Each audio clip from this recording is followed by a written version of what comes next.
Did you know that over 70% of people admit they've been publicly humiliated at least once in their lives? Let that sink in. Humiliation isn't just a fleeting moment of embarrassment. It's a wound that lingers. It chips away at your confidence, fuels social anxiety, and can make you question your self-worth. But here's the good news. You don't have to let it control you. Today, I'm going to walk you through proven, actionable strategies to not just survive humiliation, but to shut it down, protect your dignity, and even earn respect. These aren't vague theories. They're rooted in Stoic philosophy and modern psychology. Let's dive deep. First, let's understand why humiliation hurts so much. It's not just about the words someone says, it's about power. When someone tries to humiliate you, they're playing a game. They want to assert dominance, to make themselves feel bigger by making you feel smaller. Think about the coworker who mocks your ideas in meetings, the family member who shares that embarrassing childhood story at Thanksgiving, or the stranger online who leaves a cruel comment on your post. Their actions aren't about you, they're about their insecurities. As the Stoic philosopher Epictetus once said, any person capable of angering you becomes your master. The moment you react emotionally, you hand them power. But here's the twist. Humiliation only works if you let it. Let me repeat that. Humiliation only has power if you grant it. Let's break this down with a real-life example. Imagine you're at a team meeting, presenting a project you've worked on for weeks. A colleague interrupts you smirking and says, "Did you even proofread this? The numbers are all wrong." The room goes quiet. All eyes are on you. Your face burns, your heart races. In this moment, you have two choices.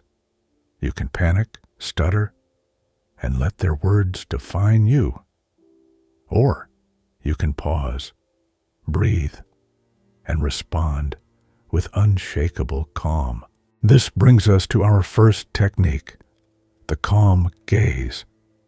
Here's how it works. When someone tries to humiliate you, don't look away, don't fidget, don't fire back. Instead, lock eyes with them. Keep your expression neutral. No anger, no fear, just steady, quiet confidence. Your silence speaks louder than their words. Why does this work? Because humiliation thrives on reaction. When you refuse to give them one, you expose their game. They wanted drama, but you gave them peace.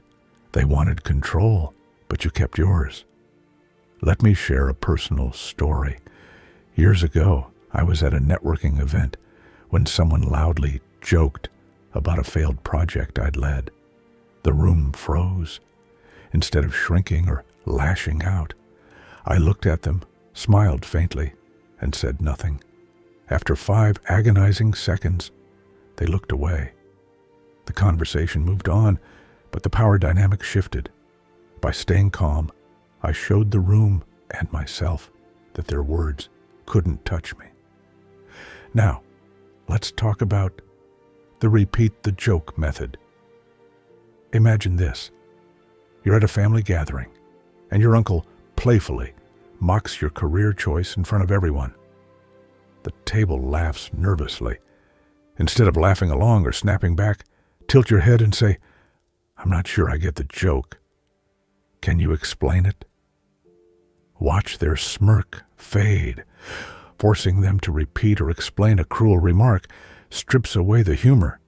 Suddenly, they're the awkward one. This works because bullies hide behind ambiguity. They want their insults to float in the air, unchallenged. By dragging them into the light, you disarm them. But what if the humiliation is more subtle? Let's say a friend keeps making passive-aggressive comments about your relationship. "Wow, you're still with them? I could never." This is where redirection with a neutral question shines. Instead of engaging, pivot. Say, "Speaking of relationships, how's your sister doing? I heard she moved to Chicago." You're not avoiding conflict, you're choosing peace. Redirecting the conversation says, "I won't let your negativity hijack this moment." Of course, not every situation can be diffused.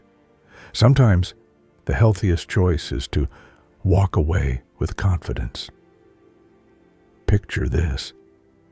You're at a party and someone won't stop needling you about your weight. You've tried calm gazes and redirection, but they're relentless.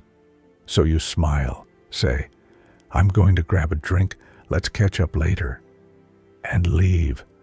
Walking away isn't weakness, it's a declaration. I value myself too much to entertain this. As Marcus Aurelius wrote, "You have power over your mind, not outside events. Realize this, and you will find strength." Now, let's dig into the psychology. Why do these techniques work? Because they flip the script. Humiliation is a performance. It needs an audience and a reaction. When you stay calm, redirect, or walk away, you cancel the show. The bully isn't just targeting you, they're performing for others. By refusing to play your part, you collapse their stage. But what if the humiliation happens online? Let's say someone trolls your post with, "Nice try, but you clearly don't know what you're talking about." Here's a pro tip. Respond with curiosity. Reply, "Interesting perspective. Can you share specific points you disagree with?" 9 times out of 10, they'll vanish. Trolls want rage, not dialogue. By responding calmly, you expose their emptiness. Let's also address a common fear. What if people think I'm weak for not fighting back? Here's the truth. True strength is quiet. Think of a mountain. Does it scream when the wind blows? Number. It stands. Your calmness isn't passive. It's powerful. It signals that you're secure enough to rise above pettiness. To wrap this up, let's recap. 1.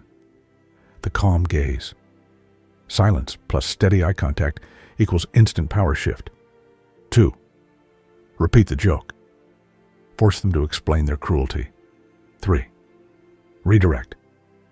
Swap negativity with neutral topics. 4. Walk away. Protect your peace unapologetically. Practice these strategies in low-stakes situations first. Role play with a friend or in front of a mirror. Notice how your confidence grows. And remember, every time you choose calm over chaos, you rebuild your self-respect brick by brick. If you take away one thing today, let it be this. You cannot control others, but you can always control your response. Humiliation loses its fangs the moment you stop feeding it. So, the next time someone tries to diminish you, smile inwardly. They've handed you a golden opportunity to rise. Don't waste it. Thanks for sticking with me. If this resonated, hit subscribe. Share your stories in the comments. Have you ever diffused humiliation with calmness? Your experience could inspire someone else. Remember, you're stronger than you think. Now go out there and own your power.